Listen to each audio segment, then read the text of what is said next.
بسم الله والصلاة والسلام على الرحمة المهدى ونعمة المزدى نبينا محمد صلى الله عليه وعلى آله وأصحابه ومن تبعهم بإحسان إلى مدين أما بعد فالسلام عليكم ورحمة الله وبركاته ينوى ما سكلموا أفادن دنيا gabaki ɗaya a cikin wannan gidan TV mai albarka Africa TV3 barkanmu da haduwa a cikin wannan wato karatu mai albarka mai suna guzurin masu azumi ko kuma guzurin mai azumi.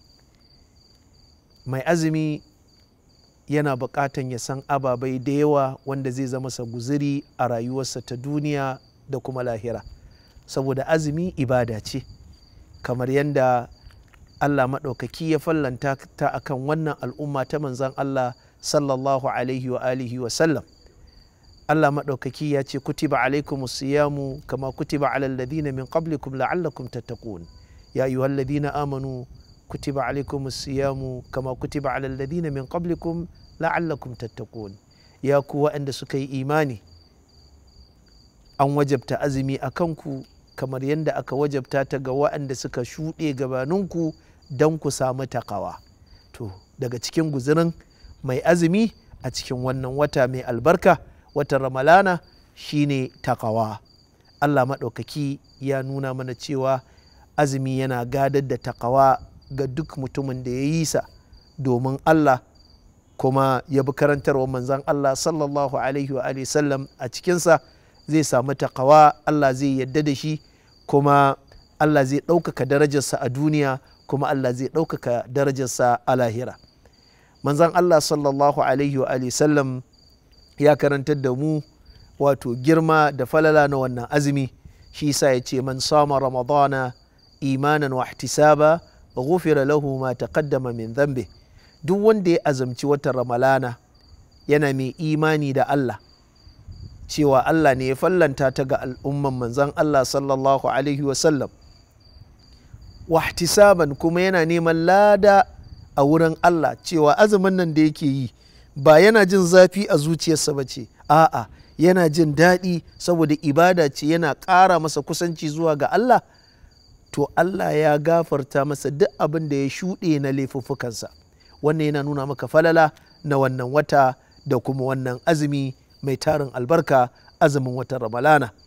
Wannan hadithi Imam al-Bukhari da Imam Muslim suka rawaito sa daga Abu Huraira. Shi sa kuma hadithi ya inganta har ila yau a cikin Bukhari da Muslim, hadisin Abu Huraira, manzan Allah sallallahu alaihi wa sallam yake cewa as-salawatul khams wal jumu'atu ila al-jumu'a wa ramadanu ila ramadan mukaffiratun lima bainahunna idha ijtunibatil kaba'ir. Yake cewa as-salawatul khams, salloli guda biyar, asbahi zuwa azahar, daga azahar zuwa la'asar, daga la'asar zuwa magariba, daga magariba zuwa isha'i, Allah na kankare laifuffukan da mutum zai yi a ɗan tsakankani matuƙar ya nisanci manya-manyan saɓan Allah. Sai ce wal jumu'atu ilal jumu'a, da juma'a zuwa juma'a, daga juma'a zuwa wata juma'a, shi ma idan mutum ya nisanci dukkan manya-manyan laifuffuka Allah zai kankare masa ƙananar kuma zai gafarta masa.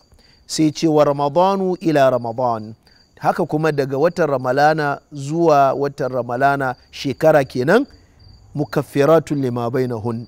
Allah ya ce, manzan Allah sallallahu alaihi wasallam yake bayani cewa Allah na kankare abin da ke tsakankanin wa'annan bayanan da muka yi, idza jtunibatil kaba'ir, matukar an nisanci manya-manyan laifuffuka. Wannan ya yi daidai da faɗin Allah maɗaukaki da yake cewa in tajtanibu kaba'ira ma tunhaun nukaffir ankum sayyi'atikum wa nudkhilkum mudkhalan karima.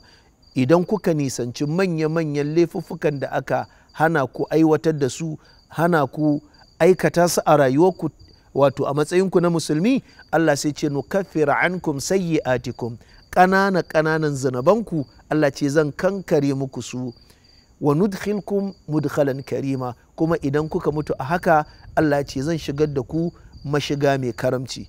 Dan uwana mai kallo, ashe kenan wannan wata akwai guziri mai tarin albarka na farko za a kankare maka zunubanka, na biyu za ka samu takawa ta dalilin azumi. Ashe kuwa ɗan uwana mai kallo na da sauraro, ba za mu ribaci wannan damar mu bautata wa Ubangijinmu don mu samu takawa, kuma don Allah ya kankare mana zunubanmu mu shiga aljanna tare da manzon Allah sallallahu alaihi wasallam da kuma sahabbansa ba. To ashe ya cancanci gare ni, gare ka, gare mu gabaki ɗaya mu koma zuwa ga Allah, mu nemi yardan Allah musamman a cikin wannan wata. Fa subhanaka Allahumma wa bihamdika ashhadu an la ilaha illa anta astaghfiruka wa atubu ilaik.